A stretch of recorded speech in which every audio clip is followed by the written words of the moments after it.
Meus irmãos, eu vou pedir para que os irmãos abram suas Bíblias em 1 Timóteo capítulo 3. 1 Timóteo capítulo 3, nesse segundo domingo do mês de novembro, então celebrando o dia do Diácono Batista, eu quero pensar um pouquinho sobre as qualificações para o diaconato. 1 Timóteo capítulo 3, nós temos aí as qualificações para os pastores e para os diáconos, né? As qualificações para os diáconos, elas começam a partir do verso 8. Então, quem encontrou, coloque-se de pé, por favor. Nós vamos ler do verso 8 ao verso 12. Vamos meditar um pouquinho nesse maravilhoso ofício, nesse sagrado ofício do diaconato. 1 Timóteo, capítulo 3, do 8 ao 12, diz assim, irmãos: os diáconos igualmente devem ser dignos, homens de palavra, não amigos de muito vinho, nem de lucros desonestos. Devem apegar-se ao ministério da fé, com a consciência limpa. Devem ser primeiramente experimentados. Depois, se não houver nada contra eles, que atuem como diáconos. As mulheres igualmente sejam dignas, não caluniadoras, mas sóbrias e confiáveis em tudo. O diácono deve ser marido de uma só mulher e governar bem seus filhos e sua própria casa. Os que servirem bem alcançarão uma excelente posição e grande determinação na fé em Cristo. Verso 13 não é necessariamente uma qualificação, mas mostra a recompensa que o diácono tem em servir o Senhor com fidelidade. Vamos orar em nome de Jesus. Pai glorioso, pedimos ao Senhor, ó Deus, que nessa noite nos abençoe com a meditação da sua palavra, que sempre que é lida, ensinada, Pai amado, explicada e aplicada, traz benefício para a igreja inteira, Senhor. Então nos abençoe nessa noite, Pai, e também prepare os nossos corações para a celebração da ceia do Senhor. Logo mais, é assim que oramos, em nome do Senhor Jesus. Amém e amém. Os irmãos podem tomar o seu assento. Irmãos, é importante, antes de qualquer coisa, que nós consideremos algumas palavrinhas que aparecem aqui nesse texto, né? Um pouco antes desses versos que nós acabamos de ler, no verso 1, quando Paulo inicia as qualificações para o presbitério ou para o bispado, Paulo diz assim, verso 1: esta afirmação é digna de confiança. Se alguém deseja ser bispo, deseja uma nobre função. Bom, irmãos, eu sou um bispo, sim ou não? O que vocês acham? Sim ou não? O que é o bispo? Por que essa palavra ela aparece no Novo Testamento? E como ela tem sido usada de maneira equivocada nas igrejas evangélicas brasileiras? Eu explico para os irmãos. No Novo Testamento, no primeiro século, a palavra pastor, a palavra presbítero e a palavra bispo eram palavras usadas para se referir à mesma função, o cuidado pastoral da igreja de Deus. Mas a partir do segundo século, com o advento dos pais da igreja, houve então uma divisão hierárquica que não havia no primeiro século, onde o bispo era um líder religioso de um aglomerado de igrejas. Abaixo dele, então, havia um grupo de presbíteros, um presbitério, e abaixo o pastor da igreja local. Mas essa divisão hierárquica, ela só passou a existir a partir do segundo século. Mas no primeiro século, no século dos apóstolos, no século onde os apóstolos viveram, bispo, presbítero e pastor eram palavras usadas para se referir ao mesmo ofício, ao cuidado das ovelhas, ao cuidado da igreja de Deus. Portanto, à luz da Bíblia, eu posso ser chamado de bispo. À luz da Bíblia, eu posso ser chamado de presbítero. E à luz da Bíblia, eu posso ser chamado de pastor.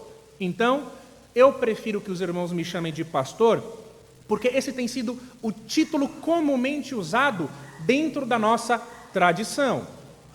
Já os nossos irmãos da igreja presbiteriana do Brasil se referem à sua liderança espiritual como presbíteros. Presbíteros.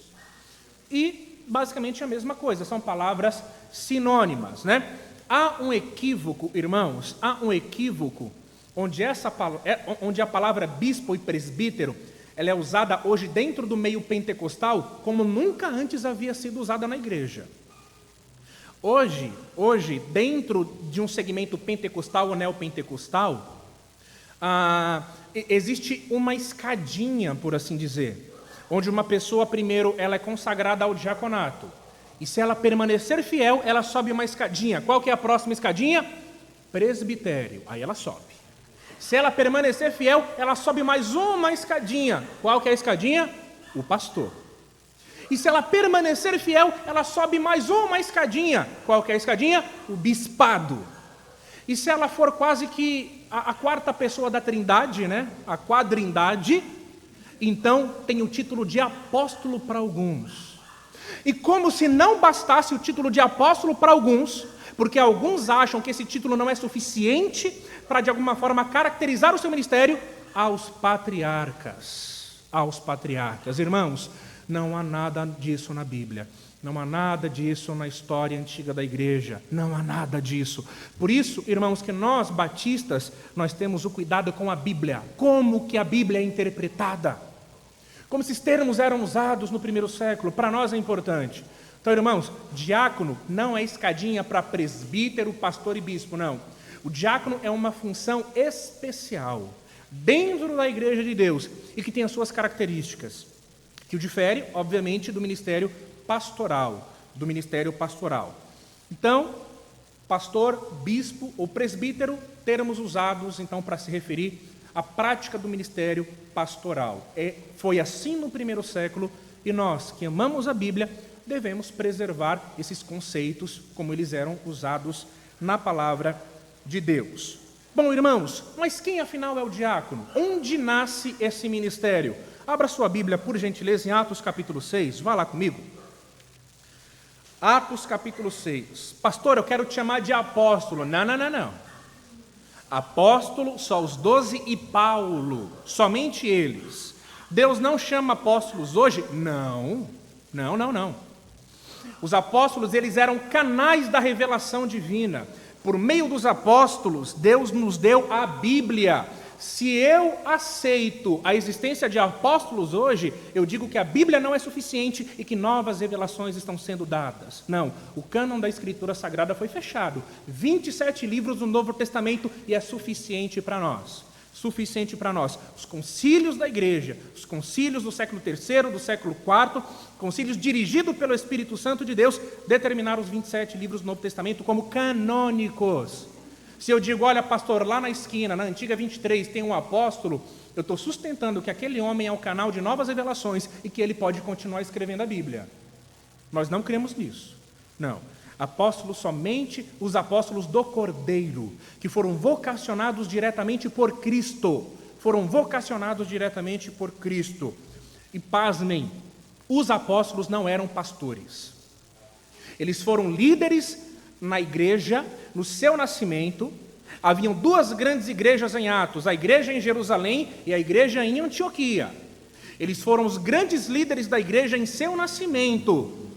A partir do momento em que as igrejas foram fundadas, igreja em Filipos, igreja em Corinto, igreja em Colossenses, e que pastores foram colocados nessas igrejas para direcionar a vida do povo de Deus, os apóstolos então, eles se dedicaram exclusivamente ao trabalho missionário. Os líderes das igrejas então passaram a ser os bispos e os diáconos. E nós veremos que o apóstolo Paulo, ele respeitava essa liderança.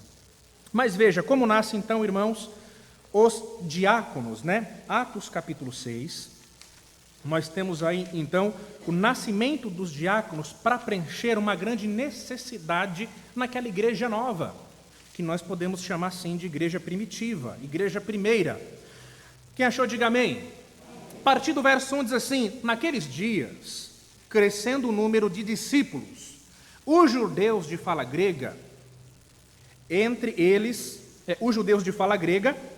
entre eles queixaram-se dos judeus de fala hebraica, porque as suas viúvas estavam sendo esquecidas na distribuição diária de alimento. Por isso, os 12 reuniram, os 12 apóstolos, tá bom? Os 12 apóstolos, olha que interessante. Eles eram os líderes da igreja primitiva antes do nascimento das igrejas locais. Por isso, os 12 reuniram todos os discípulos e disseram: não é certo negligenciarmos o ministério da palavra a fim de servir às mesas. O que estava acontecendo? Os apóstolos estavam fazendo tudo. Os apóstolos pregavam, os apóstolos oravam, e os apóstolos tinham que dedicar uma parte do seu tempo para atender essas demandas sociais. Isso estava atrapalhando o avanço do evangelho e o ministério apostólico. Então veja o verso 3. Irmãos, escolham entre vocês 7 homens. Vejam as características desses homens aqui, ó. Pastor, eu quero ser diácono. Vejam as características desses primeiros diáconos. Olha aqui. 7 homens de bom testemunho. Deveriam ser homens de bom testemunho. Nada na vida desses homens poderia desqualificá-los para essa tarefa, para esse ofício. Cheios do Espírito Santo e de sabedoria, passaremos a eles essa tarefa e nos dedicaremos à oração e ao ministério da... Note, irmãos, então o ministério diaconal, ele surge para suprir uma demanda. Surge para dar uma atenção especial a essas causas sociais da Igreja de Deus, a fim de que os apóstolos se dedicassem à pregação da palavra e à oração. Verso 5. Tal proposta agradou a todos. Então escolheram Estevão, homem cheio de fé e do Espírito Santo. Além de Filipe, Prócoro, Nicanor, Timão, Parmenas e Nicolau, um convertido ao judaísmo proveniente de Antioquia. Apresentaram esses homens aos apóstolos, os quais oraram e lhes impuseram as mãos. Note aqui, o texto diz que lhes impuseram as mãos. Essa prática de imposição de mãos na igreja brasileira hoje é uma verdadeira bagunça. Dependendo da igreja que você for visitar, vão querer estender e colocar a mão na sua cabeça para orar. Quem já teve essa experiência, levanta uma das mãos. E não só isso, vão querer jogar óleo na tua cabeça, dando um banho. Dependendo da igreja. Mas, todas as vezes que a expressão impuseram as mãos ou imposição de mãos aparece no Novo Testamento, nada tem que ver com oração de libertação, nada tem que ver com oração de cura. Imposição de mãos significa consagrando ou reconhecendo aquele grupo de homens como oficiais da igreja. É isso. Sempre. Essa expressão também vai aparecer lá nas cartas pastorais. E Paulo vai dizer assim para Timóteo: olha, não imponha as mãos sobre ninguém precipitadamente. O que significa isso? Timóteo, não levante um pastor, não consagre ninguém ao ministério pastoral de maneira precipitada. Tenha cuidado. Tenha cuidado para que você não seja participante no pecado dele. Por quê? Porque se há precipitação em levantar um pastor, aquele pastor é consagrado, aquele pastor assume uma igreja local, não era vocacionado, não era preparado, não manuseava bem a palavra de Deus, faz uma verdadeira bagunça, o que Paulo está dizendo, quem pôs as mãos ali também é culpado. Quem se precipitou conduzindo aquele homem ao ministério pastoral tem parcela na destruição dessa igreja. Tem parcela no sofrimento que esses irmãos estão passando. Mas aqui esses diáconos, então, receberam a imposição de mãos. Eles foram autorizados pelos apóstolos para trabalharem. Mas vejam, irmãos, quando os diáconos nascem, quando o ministério diaconal ele nasce com esse DNA de serviço, de atender às demandas sociais. Mas, quando a igreja em Antioquia e a igreja em Jerusalém deixam de ser os polos eclesiásticos e as pequenas congregações começam a nascer, o ministério diaconal, ele assume uma nova característica. E é isso que eu quero ver com vocês. Veja comigo o que acontece em Atos capítulo 8. Atos capítulo 8. Até então, irmãos, os crentes, eles estavam concentrados em Jerusalém. A maioria esmagadora de crentes eram judeus, judeus que creram pela fé em Jesus Cristo. A ordem dada em Atos capítulo 1, verso 8, por Jesus foi, olha, vão, preguem o evangelho em Samaria, preguem o evangelho até os confins da terra. Mas os crentes se concentraram em Jerusalém. E ali eles estavam vivendo a vida cristã. E aqui, irmãos, em Atos capítulo 8, a partir do verso 1, nós vemos que desencadeou-se uma perseguição contra os crentes.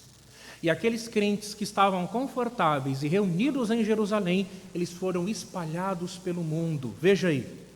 Naquela ocasião, depois da morte de Estevão, um diácono, depois que o diácono Estevão foi morto pela fé, o primeiro Marte na história da igreja, naquela ocasião desencadeou-se grande perseguição contra a igreja em Jerusalém. Todos, exceto os apóstolos, foram dispersos pelas regiões da Judéia e de Samaria. Veja o que diz ainda mais adiante. Alguns homens piedosos sepultaram Estevão e fizeram por ele grande lamentação. Saulo, que posteriormente foi denominado como Paulo, por sua vez, devastava a igreja, indo de casa em casa, arrastava homens e mulheres e lançava na prisão. A perseguição desencadeada, ela foi intensa.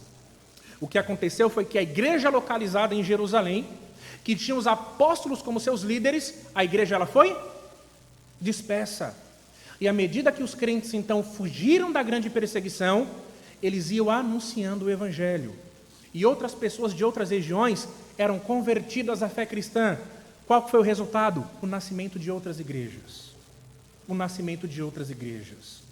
E com o nascimento de outras igrejas, houve então a necessidade do surgimento de líderes, de oficiais, para que cuidassem dessas igrejas. Então veja, irmãos, agora abra comigo em Filipenses capítulo 1. Filipenses capítulo 1, nós já encontramos uma igreja formada. Uma igreja formada. Muitos crentes que compunham a igreja aqui em Filipos eram crentes oriundos da perseguição. Crentes que fugiram de Jerusalém por conta da grande perseguição, espalharam pelo grande império romano. Mas agora veja, irmãos, a igreja nasceu. A igreja em Filipos nasceu. E ela precisava de uma liderança oficial. Veja o que diz aí, Filipenses capítulo 1, verso 1. Quem achou, diga amém. O texto diz assim: Paulo e Timóteo, servos de Cristo Jesus, a todos os santos em Cristo Jesus que estão em Filipos. Veja aqui agora a descrição dos oficiais da igreja, com os bispos e diáconos. Uma vez que a igreja local foi formada, uma liderança oficial foi estabelecida. E essa liderança oficial era composta de bispos e diáconos. E eu quero chamar a atenção dos irmãos para uma coisa bastante interessante. As igrejas locais do primeiro século, elas comumente tinham mais do que um pastor. Elas comumente tinham mais do que um pastor. Note que bispos está no plural. Plural. Bispos e diáconos. No primeiro século era comum, então, que as igrejas locais, elas então tivessem mais de um pastor. Hoje essa cultura de colegiado pastoral está sendo aos poucos recuperada. Eu acho importante que uma igreja tenha mais que um pastor, porque as demandas elas são muito grandes. E se uma igreja então ela tem mais que um pastor, a maior possibilidade de cuidar da membresia, de dar atenção às demandas. Mas por que, pastor? Por que posteriormente se tornou comum uma liderança pastoral única? Por que isso aconteceu?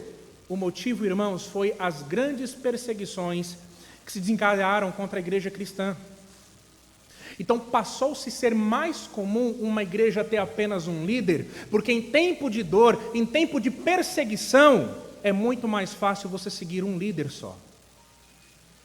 É muito mais fácil você seguir um líder só. Então, por conta das grandes perseguições que vieram nos séculos posteriores, tornou-se comum as igrejas adotarem apenas uma liderança pastoral. No entanto, no primeiro século, não era bem assim. Nós encontramos então aqui base em Filipenses capítulo 1, verso 1, com bispos e diáconos. Mas afinal, quem pode ser diácono? Quais são as características? Pastor, eu gosto de servir, eu me acho uma pessoa legal, eu me olho no espelho, me acho até bonita, né? Eu acho que como diácono, eu seria uma pessoa ideal. Quais são as características, então, irmãos, dos diáconos? Ou qual que é a qualificação para o ministério diaconal? Vamos lá comigo, de novo. 1 Timóteo, capítulo 3. 1 Timóteo, capítulo 3. E vamos considerar aqui as qualificações. As qualificações.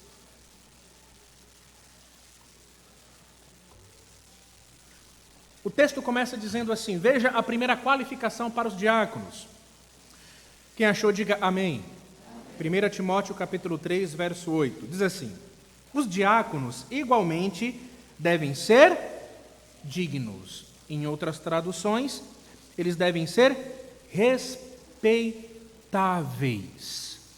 Isso significa, irmãos, que para que alguém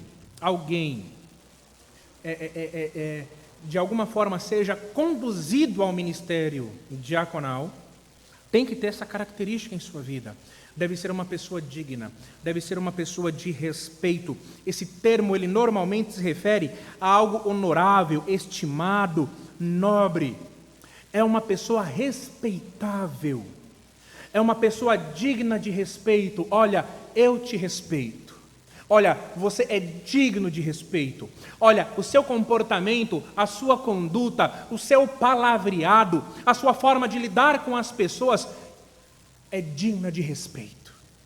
É digna de respeito. Essa é uma característica, irmãos, fundamental para o diácono, aquele que é um líder da igreja, aquele que oficializa como diácono na igreja. Mas não só isso, Paulo continua. Devem ser homens de palavra, verso 8. O diácono, então, deve ser homem de palavra. O que significa isso, irmãos? Que deve ser uma pessoa que sustente aquilo que afirma. Deve ser uma pessoa confiável. Uma pessoa confiável. Não pode ser uma pessoa que assume determinado compromisso com alguém, né? E depois volta atrás com frequência. Deve ser uma pessoa de palavra, uma pessoa confiável, uma pessoa que nós podemos, de alguma forma, confiar no seu trabalho, confiar no seu serviço. Devem ser, então, pessoas sinceras, devem, então, expressar credibilidade. Deve ser alguém que você procura e diga: olha, essa pessoa, esse irmão, essa irmã é digno de credibilidade. É uma pessoa de palavra. Nós podemos confiar.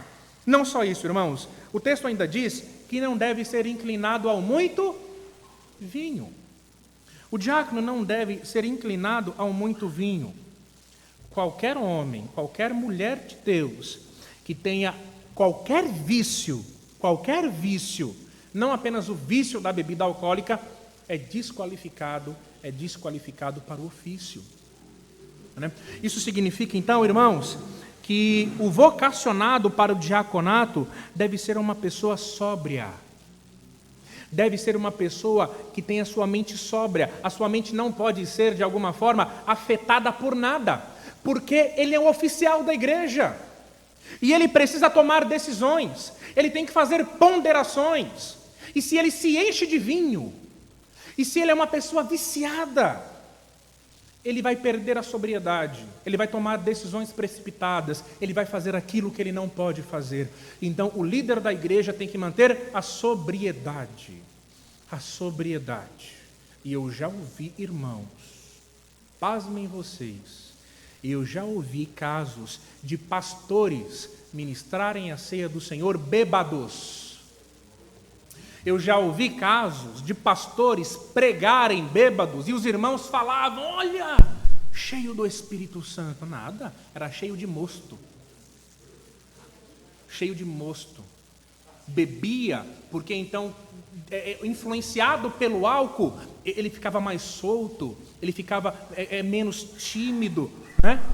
Veja, irmãos, o que acontece na igreja de Deus por aí afora. Veja o que acontece na igreja de Deus por aí afora. Então, irmãos, o diácono, ele tem que ter sobriedade. Ele não pode ter nenhum vício. Ele não pode ter nada que atrapalhe o seu serviço na casa de Deus e que possa influenciar as suas tomadas de decisões. Mas ainda o texto diz que não, indo um pouco mais adiante, não deve ser amigo de muito vinho e nem de lucros desonestos. Irmãos, o vocacionado para o diaconato, ele não deve ser, em uma tradução um pouco mais antiga, mais literal, ele não deve ser cobiçoso de sórdida ganância. Isso significa que ele não pode ser uma pessoa apaixonada pelo dinheiro. Ninguém que é apaixonado pelo dinheiro, irmãos, pode assumir um cargo, uma posição de oficial da igreja. Porque na menor possibilidade ele, vai roubar. Ele vai roubar. Se ele ama o dinheiro, se ele é apaixonado pelo dinheiro, se ele é cobiçoso de sórdida ganância, ele vai usar a sua posição, ele vai usar a sua vocação para benefício próprio. Ele vai fazer isso. Então, o diácono, ele deve ser averiguado, ele deve ser examinado, a sua vida deve ser passada limpa. Nós devemos levantar um histórico, nós devemos conhecê-lo, para que uma vez que nós impusermos as mãos, então nós temos assumido um sério compromisso diante de Deus.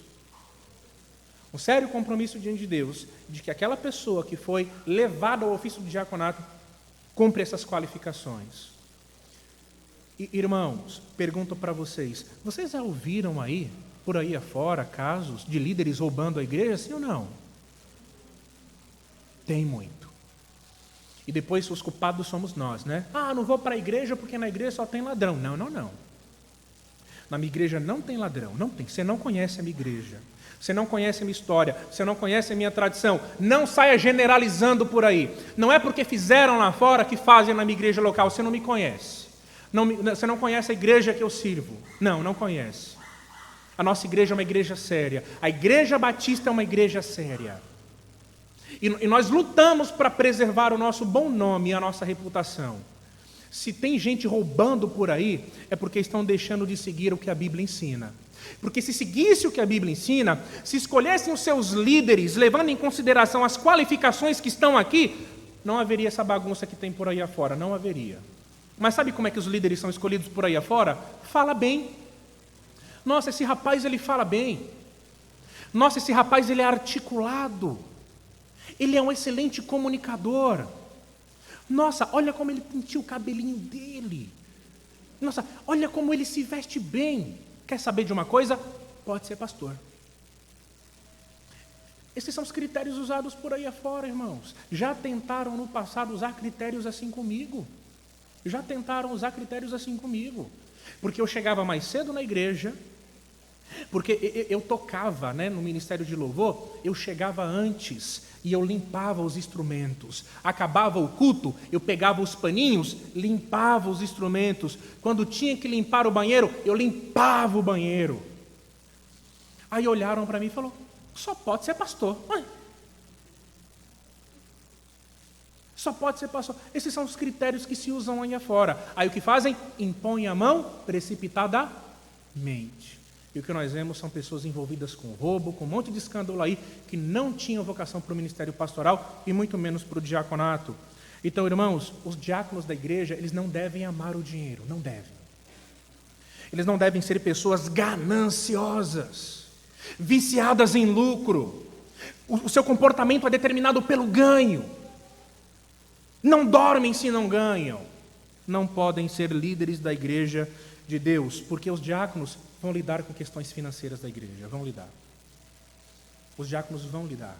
Então nós precisamos de pessoas que sejam confiáveis. Não apenas, irmãos, os diáconos, eles devem ser sólidos na fé e na vida. Veja o verso 9. Devem apegar-se ao ministério da fé com a consciência limpa. Ministério da fé aqui é um sinônimo que o apóstolo Paulo usa para evangelho. Significa, então, que o diácono, ele deve ter plena convicção do que é o evangelho. Se você expandir um pouco mais a possibilidade de aplicações variadas, de significâncias, a ideia é que o diácono, ele deve ter boa doutrina, boa crença. E essa crença do diácono, essa convicção doutrinária do diácono, deve ser expressa na sua vida. Por isso que o texto diz, sólidos na fé, na vida. Devem apegar-se ao ministério da fé com a consciência limpa. É um vocacionado para o ministério diaconal que sabe o que a Bíblia diz, entende o que a Bíblia diz. Ele é capaz de conversar com outras pessoas, explicar o que a Bíblia diz. Mas mais do que isso, ele coloca aquilo em prática. Por isso que ele tem a sua consciência limpa. Irmãos, não estamos falando de homens e mulheres perfeitos aqui, não. Não é isso. Nós estamos falando de pessoas que são comprometidas com a palavra de Deus, que vão errar, mas se arrependerão. E que terão a sua consciência limpa diante do Senhor. Verso 10, o texto continua. Eles devem ser primeiramente experimentados. O que significa isso? Olha, eu quero ser diácono. Tudo bem, você vai ser experimentado. Você vai ser avaliado. A sua vida, então, ela vai ser analisada. Nós levantaremos um histórico ao teu respeito. Isso aqui não apenas ao diácono, tá? Isso também se refere ao bispo, ao pastor. Quando eu fui considerado para ser pastor dessa igreja, me lembro muito bem que a irmã Nice e a irmã Eliette foram lá na igreja que eu congregava, que era a Igreja Batista Central de Guarulhos, e lá as irmãs, sem me avisar, apareceram, acho que foi numa quarta-feira, isso, né? Era uma reunião de oração. Era uma quinta, né? Quarta-feira é aqui, numa quinta-feira lá. Lucas e Miqueias também. E lá elas então levantaram informações ao meu respeito. Miqueias também, né? Levantaram informações ao meu respeito. Certo ou errado, irmãos? Certo. Eu fiquei um pouco assustado, né? Eu fiquei, e agora, né? Olha, as irmãs estão aqui, o que está acontecendo? Né? Os irmãos estão aqui, o que está acontecendo? Foram averiguar a minha vida. E deve ser assim, irmãos, com qualquer líder na igreja de Deus. Deve ser assim. O pastor Jean, ele veio aqui falar no encontro de casais. E quando ele chegou aqui no encontro de casais, o pastor Jean, ele identificou alguns irmãos que foram funcionários dele. O pastor Jean, ele foi gerente em uma determinada empresa, e aqui tinham irmãos, né, que foram subordinados do pastor Jean. Ele até brincou, falou, já pensou se eu fosse uma pessoa com comportamento meio doido por lá? O pessoal ia chegar aqui e falar, rapaz, esse doido aqui de novo? Mas ele, consciência limpa, pastor, sobretudo pastor, vocacionado. Deus o chamou também para ser gerente, também como uma vocação. Mas ali na gerência, ele também expressava cristianismo, ele expressava fé autêntica. Né? Então, olha que importante isso. E os diáconos devem ser assim. Eles devem ser irrepreensíveis, eles devem ser experimentados. Isso é muito importante. Quando nós tivemos aqui o nosso curso para diácono, salvo engano, em 2018, foi isso, irmãnice? Durante um ano, nós aqui experimentamos os nossos diáconos. Durante um ano. Experimentamos. Oramos com eles, né? E eles oraram conosco. Foi um ano muito produtivo, né? Tivemos aulas aqui voltadas para o ministério diaconal, porque nós levamos isso muito a sério na nossa igreja. E o texto diz, devem ser primeiro experimentados, depois, se não houver nada contra eles, que atuem como diáconos. Então, irmãos, na igreja de Deus, né, as coisas não podem ser pela emoção. É tudo com calma, com seriedade. Ministério pastoral também assim. Quanto tempo eu levei, irmãos, para assumir o ministério pastoral de uma igreja? Assumi bem novinho, mas eu também comecei a estudar bem novinho. Eu comecei a estudar teologia entre os meus 17 e 18 anos formalmente. Foram 4 anos estudando no bacharel, 1 ano para validação e 2 anos fazendo pós-graduação. Para que então pudesse me sentir minimamente qualificado. Porque até hoje, quando eu estudo, eu percebo algumas lacunas que têm que ser preenchidas. E sabe o que eu acredito, irmãos? Que quando eu tiver 60, 70 anos, eu vou ser mais otimista, quando eu tiver 80 anos servindo como pastor, e eu estou fazendo exercícios físicos hoje, para que eu tenha mais vitalidade, eu quero chegar aos 80 correndo, e Fernanda correndo atrás de mim. Eu quero chegar lá com vitalidade, então eu estou tentando me cuidar a partir de hoje. Mas irmãos, eu quero, em nome do Senhor Jesus, chegar, com uma boa vitalidade no ministério pastoral, mas eu sei que quando chegar lá, ainda assim, terei coisas para aprender. Eu sei disso, Então nós precisamos apresentar, caso alguém queira ser um oficial da igreja, crenças básicas e fundamentais, mas não significa que conhecerá absolutamente tudo, não. Mas para ser diácono tem que ter crenças básicas e fundamentais e poder sustentá-las. Um pouco mais adiante, irmãos, verso 11, nós temos aqui um dos versículos mais difíceis de interpretar. Muitos comentaristas divergem aqui. E eu vou apresentar para vocês como eu entendo hoje esse texto. Por que como eu entendo hoje? Porque por se tratar de um versículo de difícil interpretação, pode ser que no futuro eu encontre um outro dado, uma outra informação que me possibilite interpretar de maneira diferente. Mas com as informações que eu tenho hoje, como é que eu interpreto o verso 11? Diz assim, está dando aqui as qualificações do diácono, e no verso 11 diz, as mulheres igualmente sejam dignas, não caluniadoras, mas sóbrias, confiáveis em tudo. Alguns estudiosos vão dizer, olha, está falando das mulheres dos diáconos, das esposas. Mas por que eu tenho dificuldade com essa interpretação hoje? Porque eu me pergunto, por que nós encontraríamos aqui especificações sobre as mulheres dos diáconos, mas não há, em nenhum momento, especificações sobre as mulheres do pastor? É isso que eu me pergunto. Se realmente o texto fala sobre mulheres de diáconos e como elas deveriam se comportar, eu creio que Paulo também traria algum nível de qualificação para a mulher do pastor. O que eu acredito, irmãos, que o texto está falando? Eu acredito que o texto está falando de um grupo de mulheres na igreja, que se destacam pelo seu serviço especial. E elas são escolhidas para servirem juntamente com os diáconos. Eu acredito que é isso que o texto diz. Por quê? Porque lá em Romanos capítulo 16, verso 1, vá lá comigo, deixa sua Bíblia aberta aqui. Mas vá lá comigo em Romanos capítulo 16, verso 1. Por que eu creio nisso? Romanos capítulo 16, verso 1. Já pregamos sobre esse texto aqui,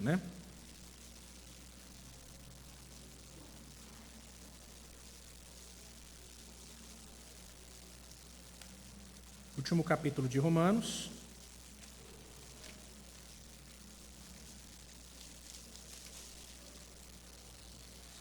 Verso 1. Quem achou, diga amém.